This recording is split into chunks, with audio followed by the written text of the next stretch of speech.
Good afternoon. It's Monday, August 16th, and welcome to Money Chat Now.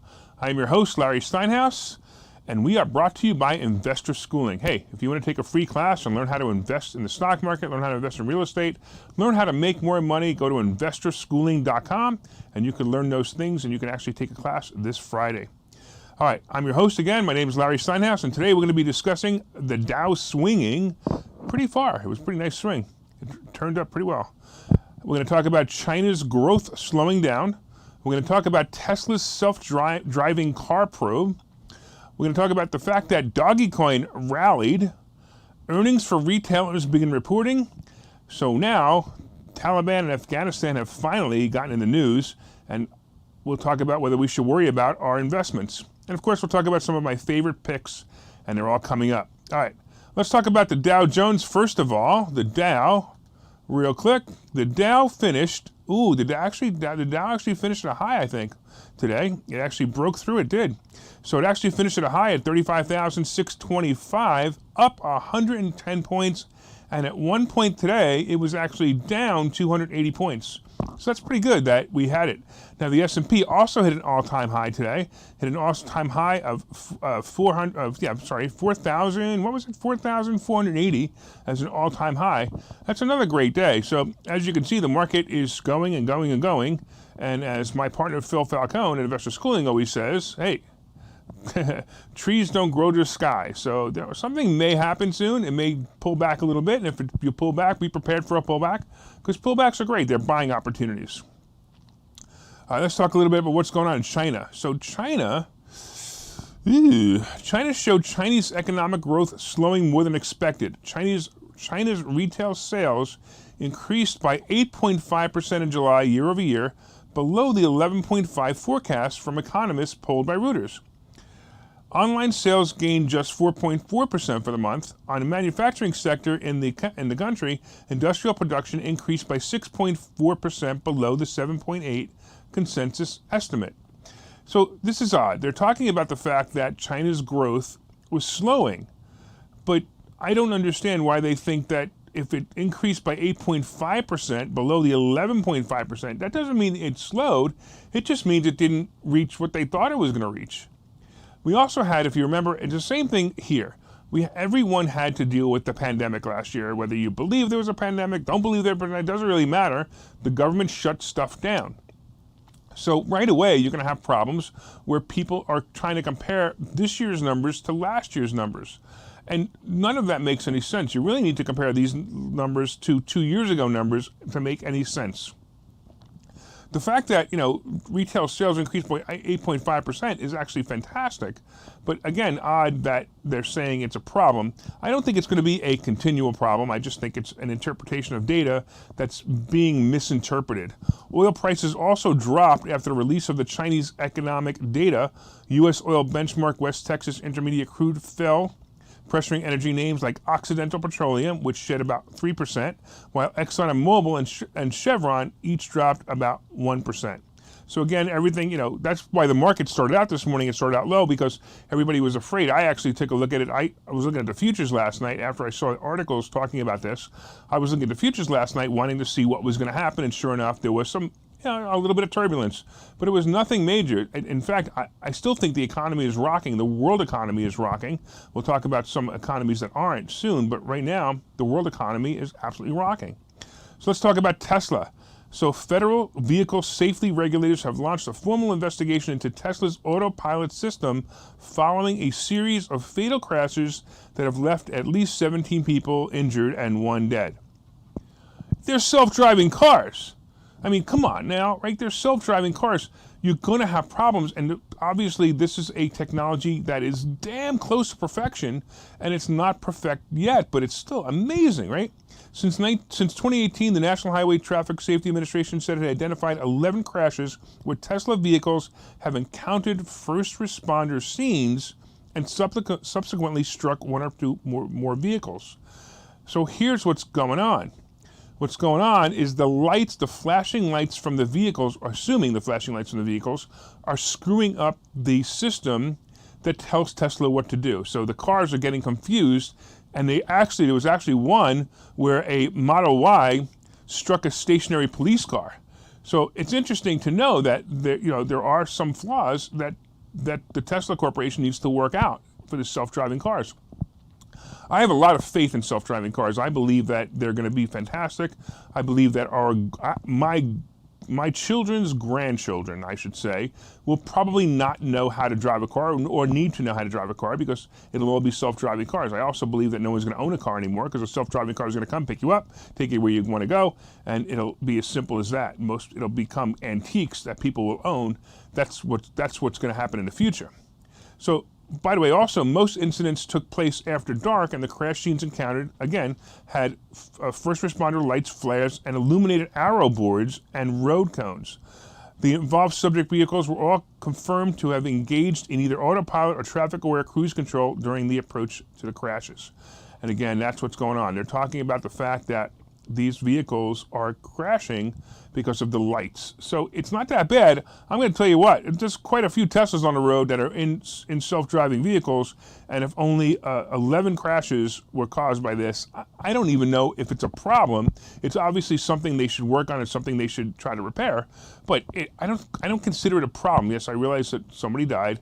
However, again, who would have died in these cars if they were driven by humans that are much more fragile drivers or not as good drivers as computers are? All right, let's talk about this real quick. We had Dogecoin. Dogecoin surged after Mark Cuban comments. The digital coin jumped as much as 10% on Monday to more than 35 cents. Yay, because I bought it at 27.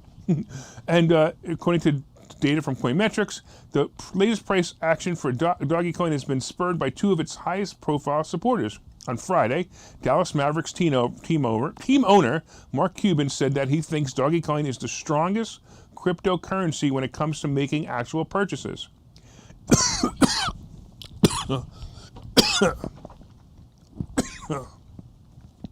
Commercial time. We'll be right back. Okay, so you've thought about investing in real estate, houses, apartment buildings, properties, but don't really know where to start? Well, what if you could very easily learn how to gain strategies to use other people's money to buy and sell houses in the Philadelphia area? If you could learn and network with successful area real estate investors and how to produce monthly income on rental properties without headaches, that place is Investor Schooling. With Investor Schooling, you'll learn from two Philadelphia area rockstar real estate investors, Phil Falcone and Larry Steinhaus, about how to buy and sell properties the easy way and teach you basic and advanced techniques to help you make money in real estate. You can attend Investor Schooling in person or online visual classes 8 times a month. You can and will learn how to make money in real estate. Call for free information and get a complimentary pass to one of these classes. But don't delay, as these complimentary passes are limited. Call the number on your screen now or visit investorschooling.com. investorschooling.com.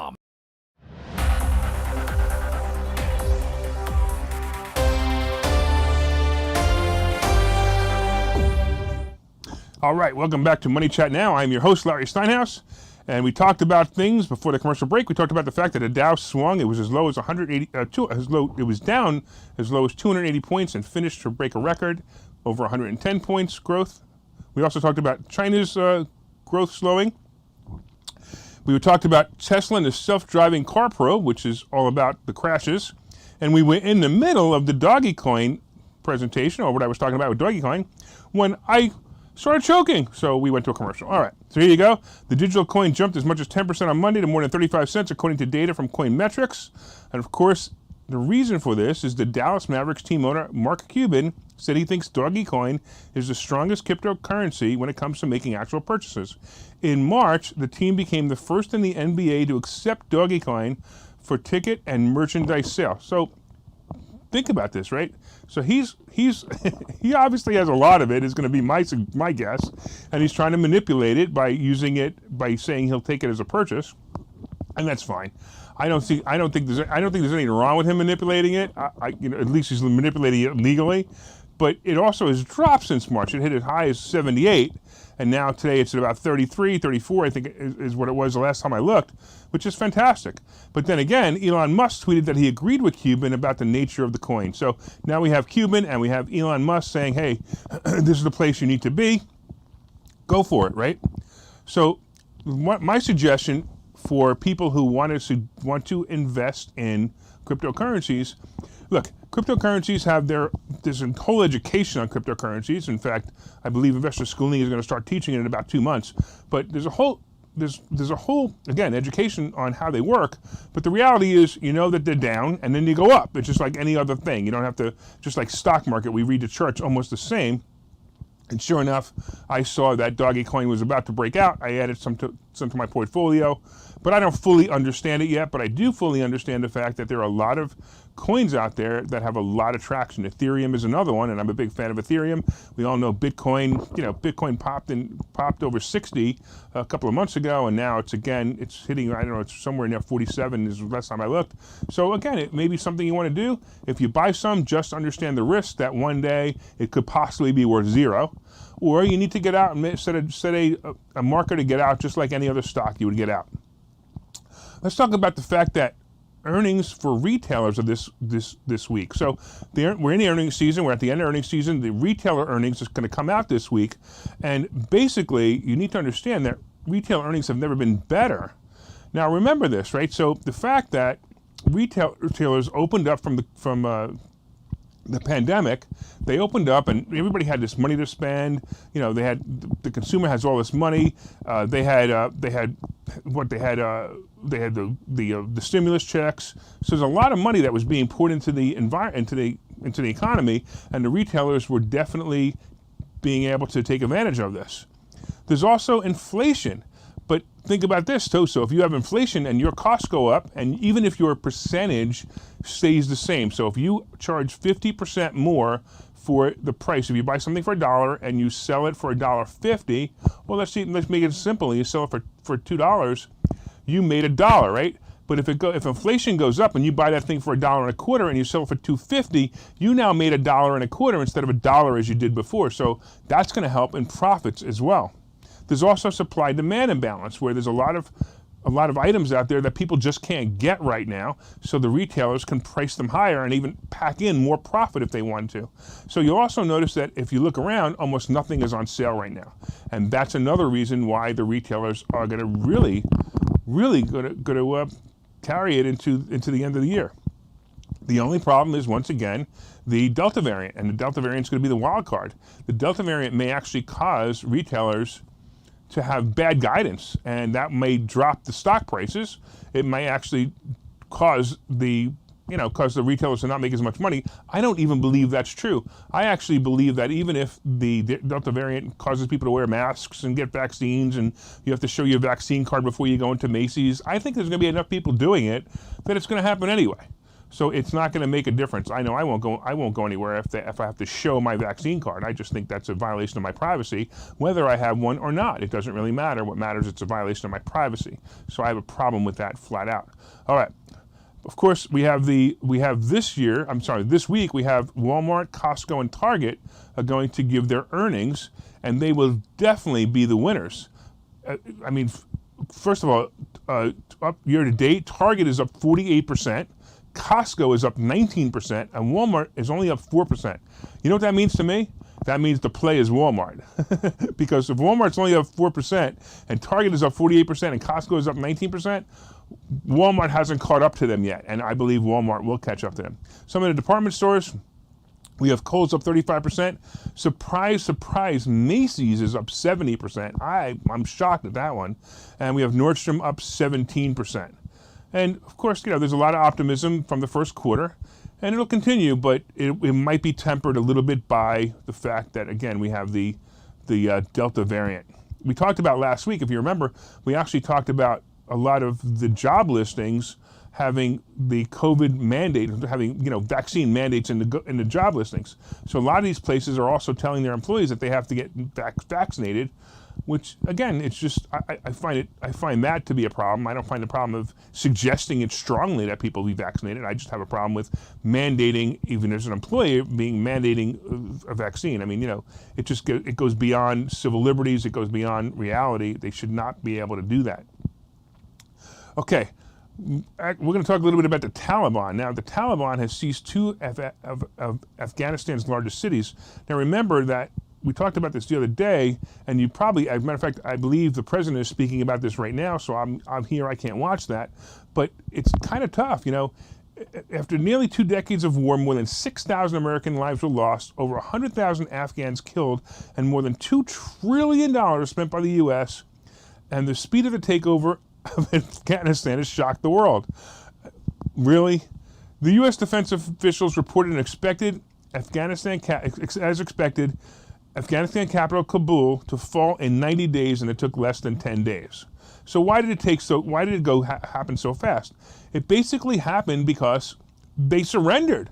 So they could fight for 90 days. If the U.S. says they could fight for 90 days, they're going to lose lives. And they're going to lose lives. They might as well just say, here, take the keys, take my car, take my house, take my money. Why would you want to kill me? So that's basically what they did in Afghanistan, and it makes total sense. It's so simple for them to walk in and have everyone surrender. Now, we've seen some things, we've seen some videos, I don't know if you've seen them, where people were actually clinging onto airplanes to try to get away with the Americans who are leaving, and it is what it is. The real question is, should we worry? So again, this is a financial show. Should we worry?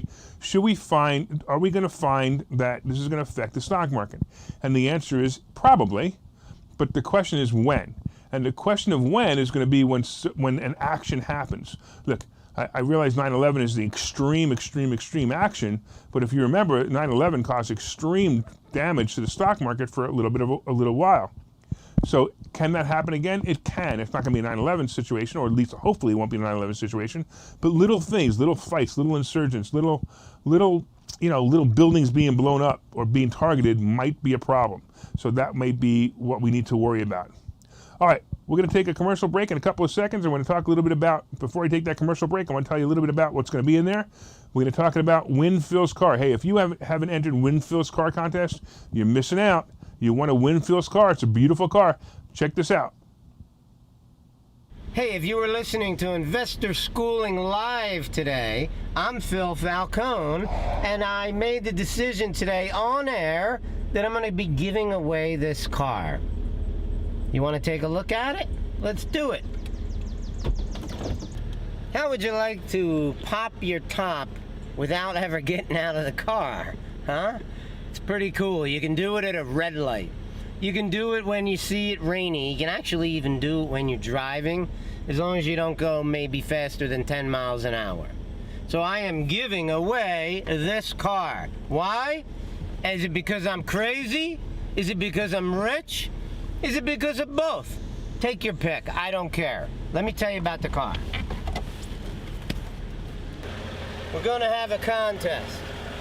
We're looking for real estate investors to go to our website and give us a real estate tip. And you can have people that you know vote on the site about which real estate tip is the most quality, most valuable to them. So let's just say that our contest is going to be looking for quality real estate tips and for votes. So you need to get your friends, your family, people who care about you, and real estate investors who are willing to go on the site and vote for it. And I will give you this car.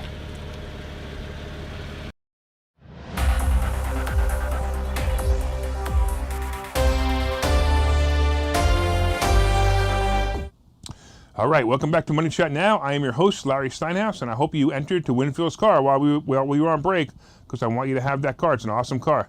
All right, so we've been talking about certain things. We've been talking about the fact that earnings for retailers are coming up this week, and there's some really great plays. I believe Walmart is the best play of all of them.